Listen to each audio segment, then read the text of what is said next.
नमस्कार, आपण पाहत आहात YBN न्यूज मराठी।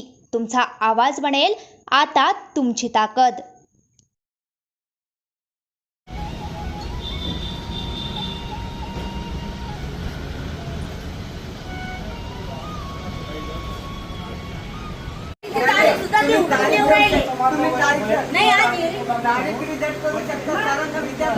चार वेळेस झालं आम्ही कलेक्टर साहेब बदली झाली म्हणे। कलेक्टर साहेबाची बदली झाल्यावर म्हणल्यावर आम्ही साऱ्यांनी निर्णय घेतला तर साहेबाची बदली झाली बा आपली हिअरिंग थांबलेली आहे, आपण कलेक्टर साहेबाला भेटून घेऊ। आम्ही एवढे बी 22-25 जण वेळोवेळी आलो। आपल्या वैजापूरच्या पटेल साहेबाला वकील साहेबाला आणलं इथं आम्ही 4 वेळेस आणलं। 4 वेळेस बी वकील साहेब स्वतः असून वकील साहेबाला त्यांनी वेळ द्यायला नाही का। आता मुख्यमंत्री आला, फडणवीस साहेब आला, आपला बावनकुळे साहेब आला, कोणते उद्योग साहेब आले भाजपचे ते आले, आम्हाला वेळच देणं झाले। सर मग आमच्यासाठी गरिबासाठी वेळ का निघणार आहे? आपला तर आदिवासीचा मुख्यमंत्री झालेला आहे म्हणते कोणता मग तो कोणत्या समाजाला वेळ देतो सर?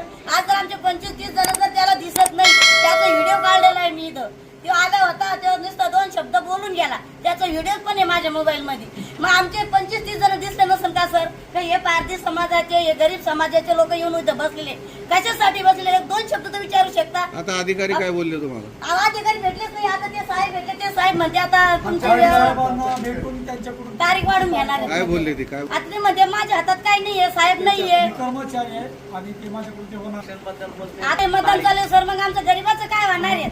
आता साहेब इथं दुसरे अधिकारी पण त्यांना एवढे पारधी समाजाचे लोक आहे, तुम्ही कळकळून का बोलता? तुमचं काय झालं? मी रिक्षा घेतो, मी बोलतो, असं कोणी शब्द एक बोलायला झालं शब्द बोलला तर त्याच्यावर यांचा फोकस पडतो आणि हे शासन अक्षरशः काय करायचं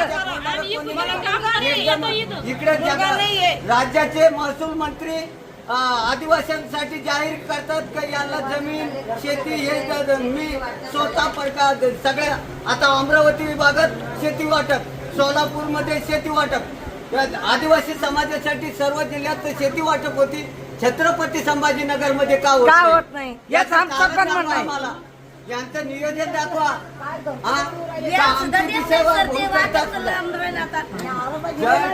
आम्हाला जर आमचा अधिकार नाही दिला तर यांना मी पहिलंच निवेदन दिलं नाही, आम्हाला कोणता तरी अधिकार द्या, दरोडे चोऱ्या डकायती शस्त्र वापरायचे तरी अधिकार द्या, जेणेकरून आम्ही त्या अधिकारावर जगू शकतो।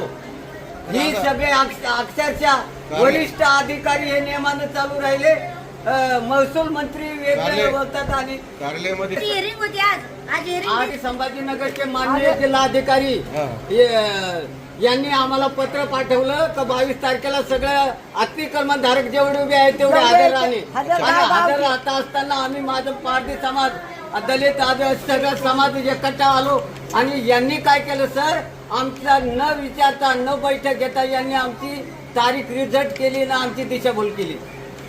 आमचं जर यांच्या कार्यालयाला आमचं काम होत नसेल, तर यांनी लेखी पुरावा द्या की आमच्याकडे हे कार्यालयामध्ये आमच्या कामकाज होत नाही, तुम्ही जे प्रश्न मांडले हे आमच्या कार्यालयाला होत नाही। तर आता अधिकाऱ्यांनी काय सूचना दिलं?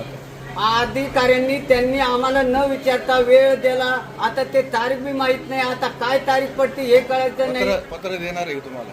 आता पत्र दिलं नाही, काही नाही, आणि त्यांच्याच मनमर्जी कार्यक्रम चालू आहे। कधी मी तर त्यांनी मला सांगितलेले 4ला बैठक आहे, 4 वाजेपर्यंत थांबणार, 4च्या नंतर माझा वेळ संपला तर मला ज्या अधिकाऱ्याला बोलायचे त्याला सविस्तर बोलल, विचारल सर। अशाच नवनवीन ताज्या घडामोडी बघण्यासाठी लगेच आमच्या YBN न्यूज या मराठी चॅनलला सबस्क्राईब करा, लाईक आणि शेअर करा आणि हो बेल आयकॉनवर क्लिक करायला विसरू नका।